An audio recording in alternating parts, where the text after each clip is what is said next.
So I think there's this misconception that graffiti is not art. Graffiti is a form of art. You don't have to vandalize buildings. You can actually use creative expression for good.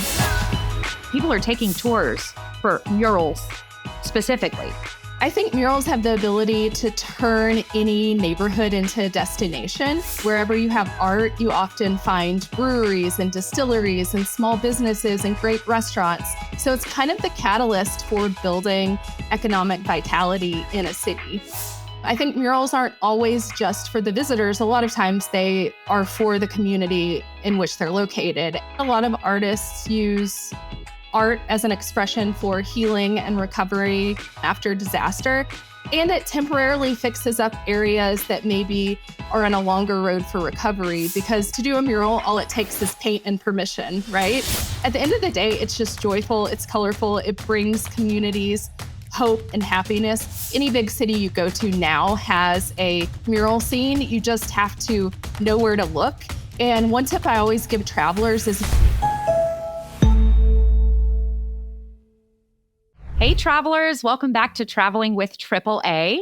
I am so glad you're here with us today. In today's episode, we will be going all over the country on a colorful scavenger hunt of sorts. But before we dive in, I have to introduce my guest to you, none other than the brilliant Kristin Luna. She is a fellow travel writer, a destination marketer, a public art advocate, and one of the most inspiring entrepreneurs I know. And full disclosure, she's one of my favorite scuba diving buddies. So, Kristin, thank you so much for being here. Yeah, thank you. And that was an excellent intro. I'm just going to take you with me everywhere from now on. We're going to focus in on one of your projects today. It's public art, it's murals, it's the popular things you see on people's Instagram, but maybe don't necessarily connect it to travel. But we're going to do that today. So what are public murals and how are they different from just graffiti? So I think there's this misconception that graffiti is not art, but that's not the case. Graffiti is a form of art, but I think what a lot of people think of as graffiti is kind of the senseless vandalization of buildings. You know, when you don't have permission and you're just doing some profane scribbling on someone's building that you don't own. And so graffiti traditionally is more in that vein of self-expression. Now, graffiti kind of built the modern mural movement, and it started in Philadelphia in the 1980s. About 40 years ago, the mayor at the time really wanted to clean up the city. Every single building had graffiti on it. We're talking about churches, schools, private property owners. And as opposed to kind of stifling that creativity, what the mayor did was he established an anti-graffiti network that kind of birthed the modern mural movement. And that laid claim to what became 4,000 murals down the line. But he used it as a way to teach youth that you don't have to vandalize buildings. You can actually use creative expression for good.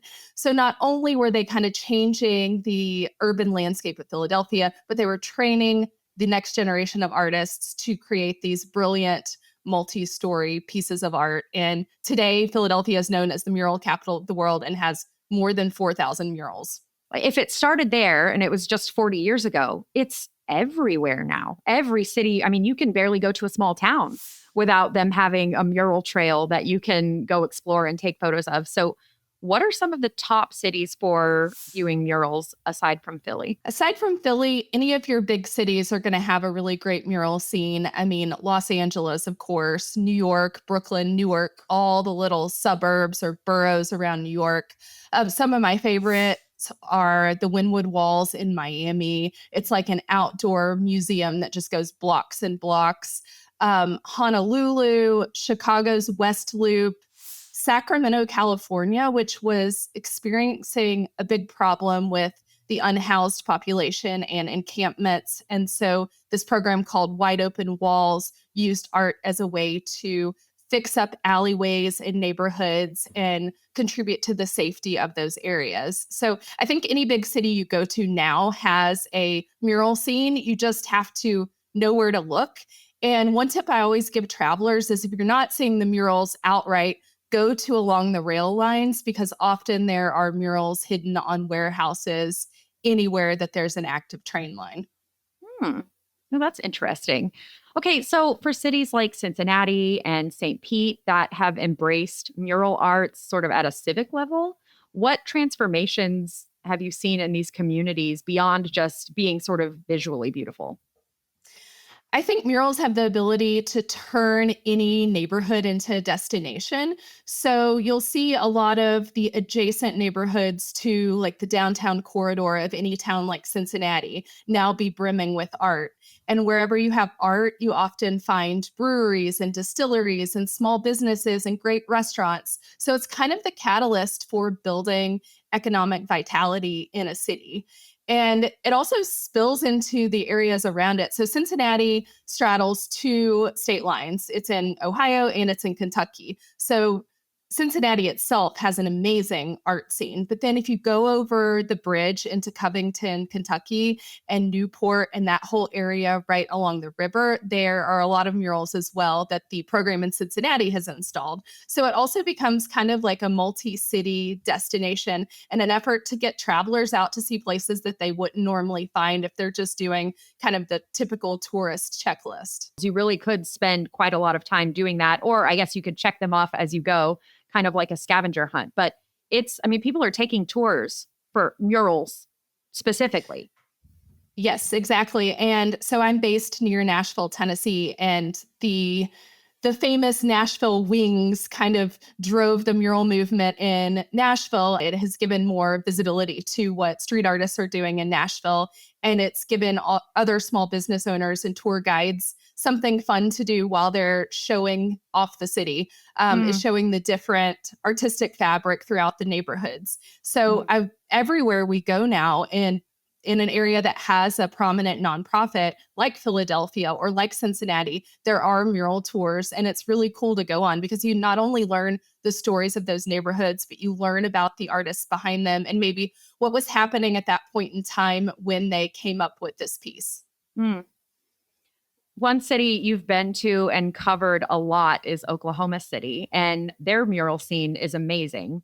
So, what would you say about murals in sort of mid-sized cities like Oklahoma City? So we started visiting Oklahoma City about a decade ago pretty regularly. And there's this area of town called the Plaza District. And there's a nonprofit there who once a year, they completely repaint all the walls in that district. So they bring in 200 to 300 artists who are actively painting over 1 week in September every year.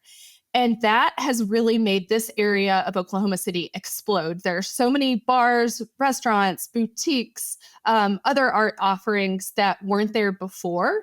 And the cool thing about them repainting these walls every year is there's always something new. So it brings travelers a reason to keep coming back to the same area. I mean, I had never been to Oklahoma City before a decade ago, and now I've been 6 or 7 times.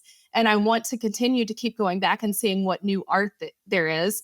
And as a result, the city has built a new convention center and they've started hiring artists to create even bigger pieces in their downtown landscape. So that art scene in Oklahoma City has moved beyond the Plaza District. It's everywhere now. It's really fun that there's new ones every September because, like you said, it keeps people coming back. I think that the very nature of murals is that they're meant to be temporary. If you're doing an outdoor mural, you're applying paint to a surface. It's going to have to hold up to rain and wind and tornadoes and hurricanes. And so murals are going to last as long as any house painting job would. So we usually tell building owners 10 to 15 years if the prep work is done really well. Otherwise, it might be 7 to 10 years if you're in an area like Florida that gets a lot of rain and wind. So the fact that it is meant to be temporary is really fun because then you can plan to change them out in 3 or 5 years, or like Oklahoma City does every single year. I think that's like a very ambitious task a lot of cities can't do, but it makes it fun for the artists to know that they have something to look forward to and to always be thinking, what am I going to paint on this wall next? And then for the repeat visitors who want to see something new but really love a specific destination, it gives them a reason to keep going back. Do you have any other examples of mid-sized cities that are doing murals really well? Knoxville, Tennessee has been dubbed the Maker City. This is an award that Etsy bestowed on it about a decade ago, just because of the existence of the textile industry in Knoxville dating way back. But in the last decade, there are murals everywhere in Knoxville. There's this nonprofit called Dogwood Arts that is just doing the Lord's work in the public art world. And they have a rotating alley called Strong Alley where they're changing out the murals seasonally. They have massive projects like Knox Walls that are taking up entire neighborhoods and fixing up kind of what we traditionally think of as blight in parts of town that maybe didn't have reasons to go to them before. Fort Smith, Arkansas is another one in the South that is just not somewhere you would pass through regularly. And now every building in town has a major piece of art by huge global artists like Akuta, big names in the art world. And it's become a destination just because of this.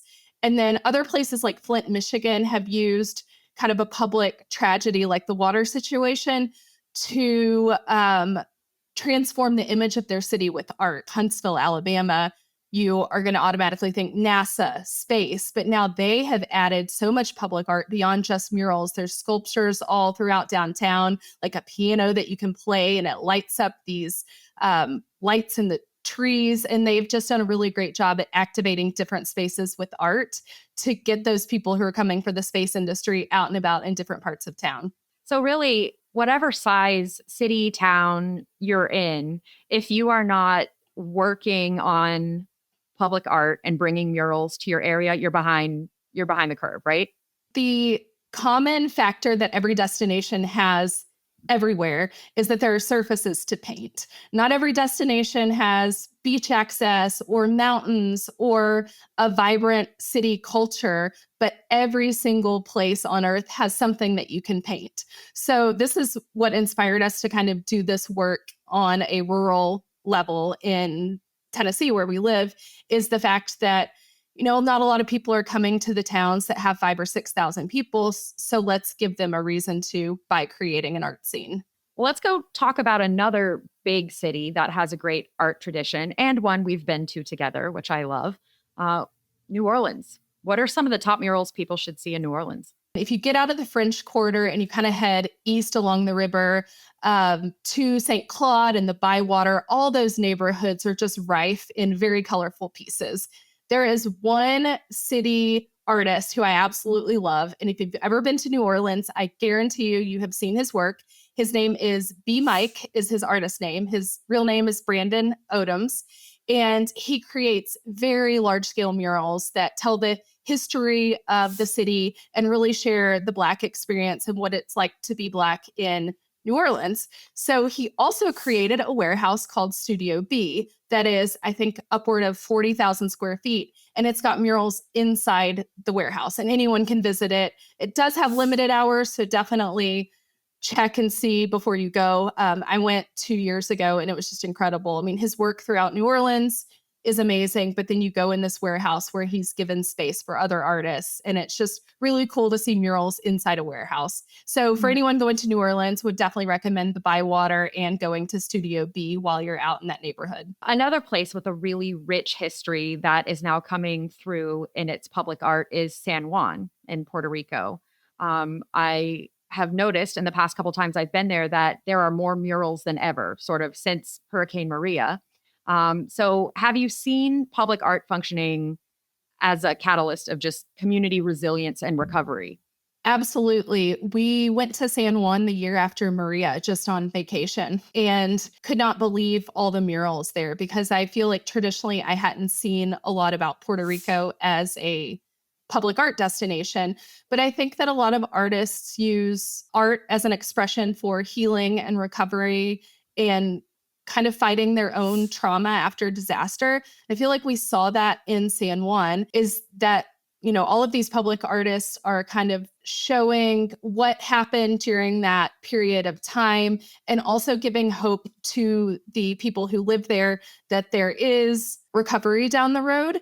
I think murals aren't always just for the visitors. A lot of times they are for the community in which they're located. And that's what we've seen in San Juan. Now, I mean, it also gives visitors a great reason to visit.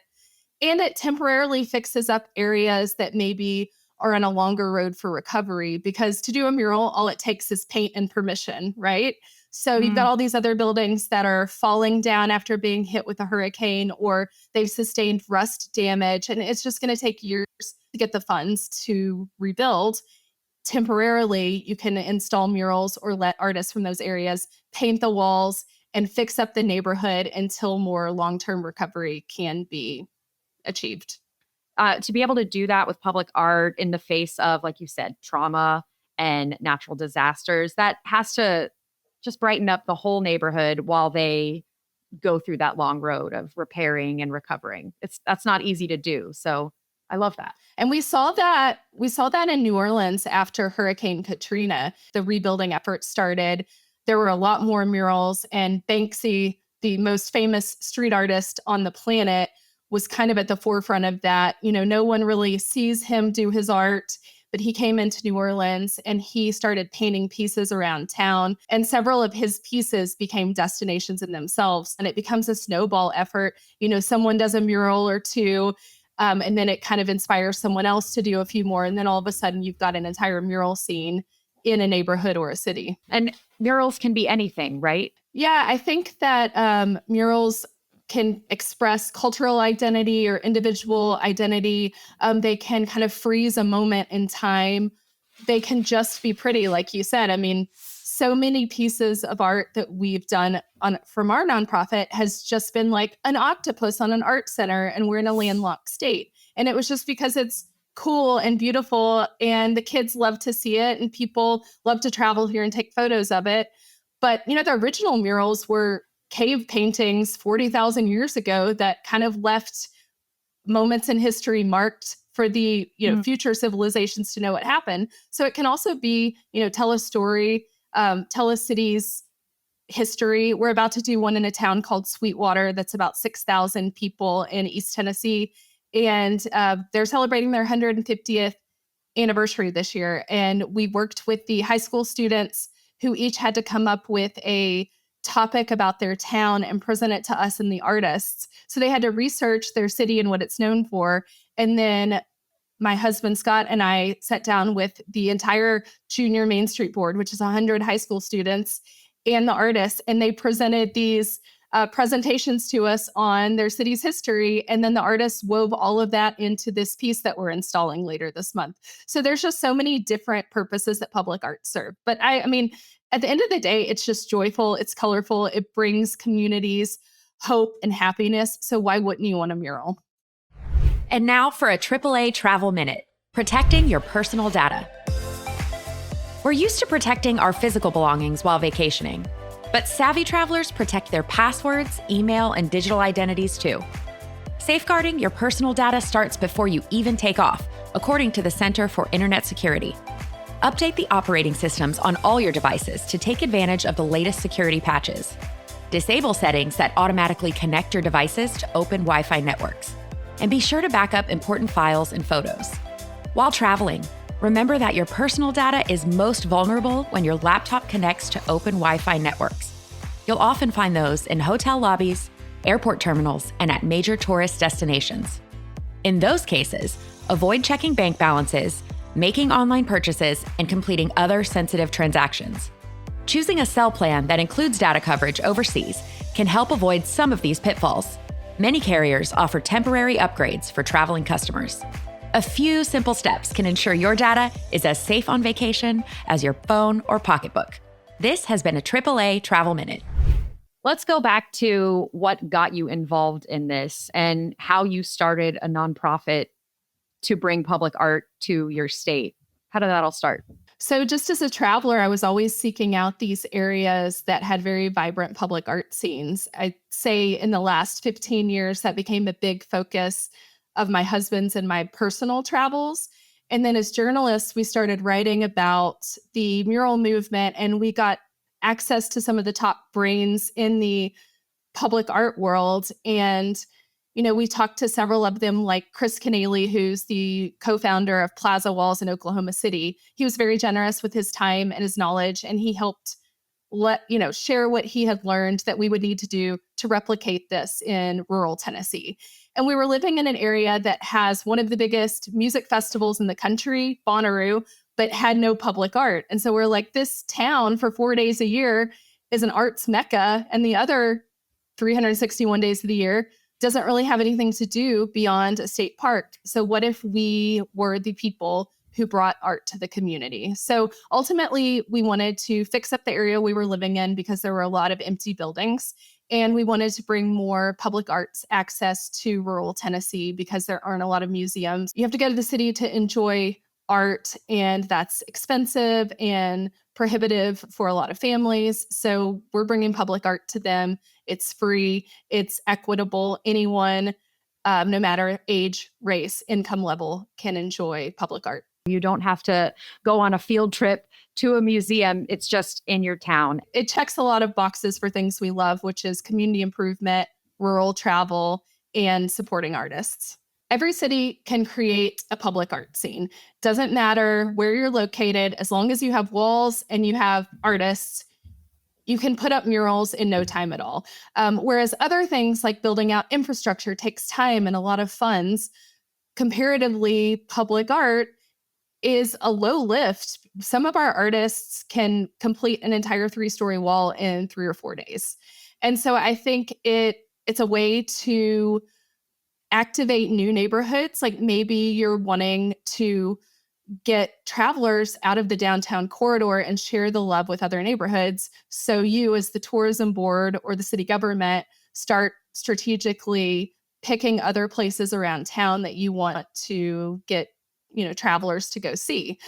So I think activating new neighborhoods, sharing the love, supporting the creative arts, and keeping people in the destination longer. If you have a public art trail, that can add another day or two on to any traveler's itinerary. And if you're working with other cities in your area to create ways to move travelers around, even better. I mean, who doesn't love a road trip and one that kind of has a theme as well? Tell us about Open Walls.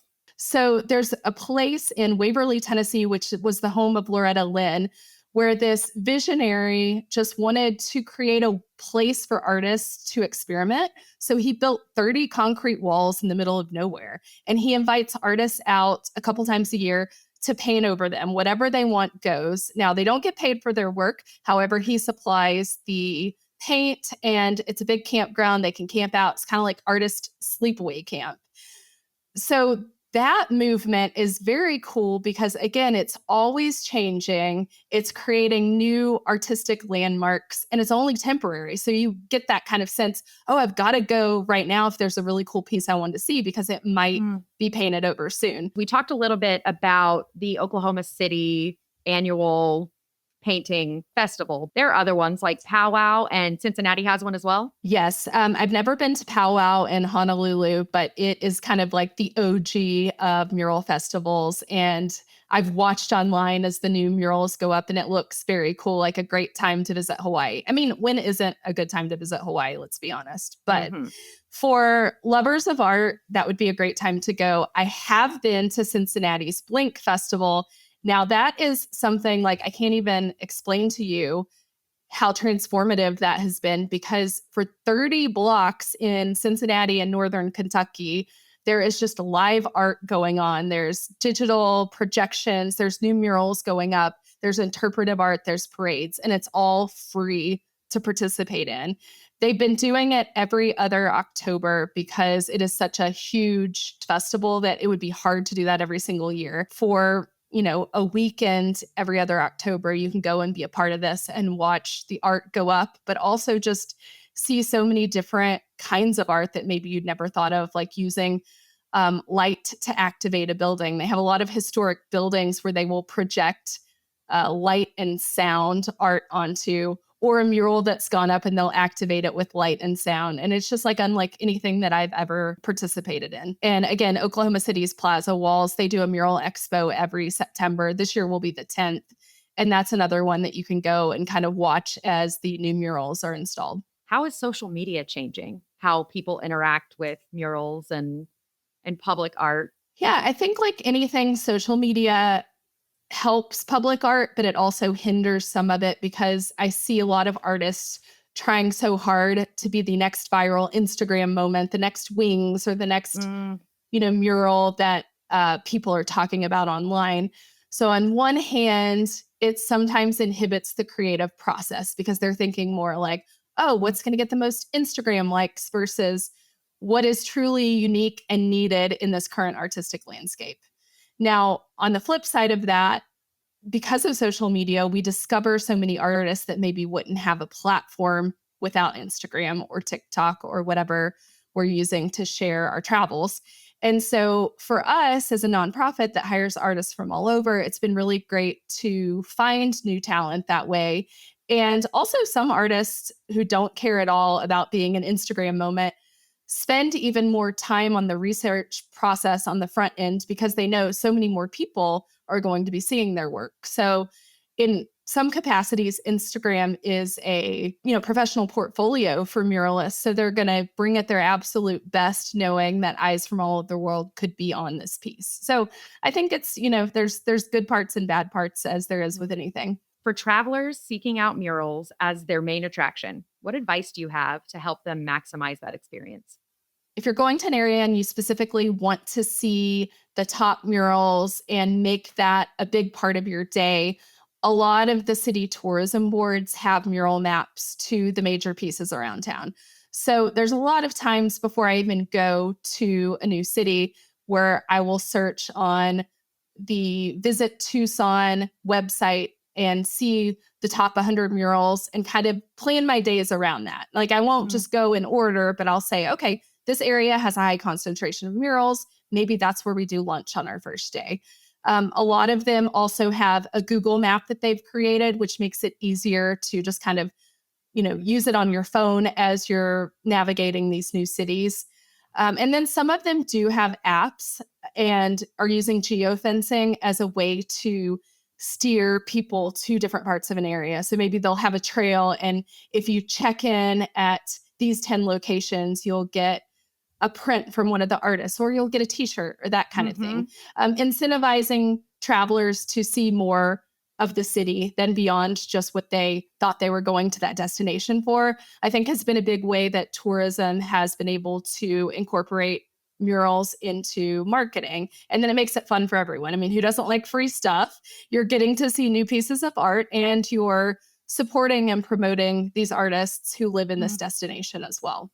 Yeah. And it really helps you to see maybe more of a city than you would have otherwise. Let's say Tupelo, go check out their trails. They'll have a history a trail and an entrepreneur trail and all these different things.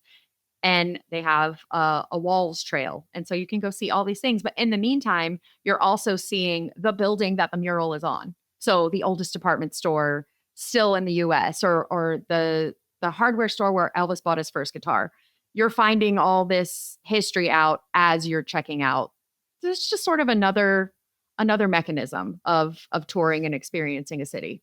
Exactly. And it is proven that murals drive economic growth, and visitors are spending money when they go to these small businesses to see the wall. Because to your point, you're in Tupelo and you're like, oh, there's a department store right here and the hardware store and all these cute restaurants and the coffee shop that has a latte named for Priscilla Presley. So why wouldn't I also pop into these small businesses and support them while I'm here seeing the art? So then it becomes just an fully immersive experience, and it helps the local economy. Kristin Luna, thank you for joining us. And thank you to our listeners for being with us. If you're planning a trip, be sure to connect with the AAA Travel Advisor. Check out AAA.com/travel or visit your local branch. This podcast is a production of Auto Club Enterprises. If you enjoyed it, please subscribe and leave us a review. I'm Angie Orth. Thank you for traveling with AAA.